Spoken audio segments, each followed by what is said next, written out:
Guide to reset or change an account password on the Renewonline database. Managing user accounts effectively is a crucial responsibility for those overseeing sub-users within the Renewonline database. This guide provides clear instructions on how to reset or change a password for sub-user accounts, specifically for individuals who have a main company account.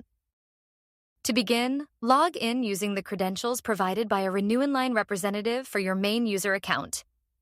Once logged in, navigate to the User Profile tab, which can be found on the System menu.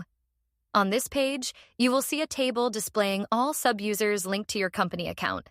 Locate the specific user whose password you wish to reset. On their account row, select the Edit button. This action will open an edit page for the user where their account information is displayed. Scroll to the password field and input the new password. Please ensure the password does not contain any special characters to avoid technical issues.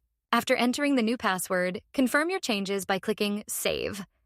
Once saved, log out of the main account by using the Log Out option on the menu. The sub-user can then log in using the new password you have set along with their assigned username. By following these steps, account security and management within the Renewonline database can be maintained efficiently and effectively. Thank you for taking the time to watch our video. We trust it provided valuable insights and clarified the password reset process effectively. Should you have any further questions or require additional assistance, please feel free to contact us at queries@renewonline.co.za. Alternatively, you are welcome to leave a comment with your inquiries, and we will respond promptly.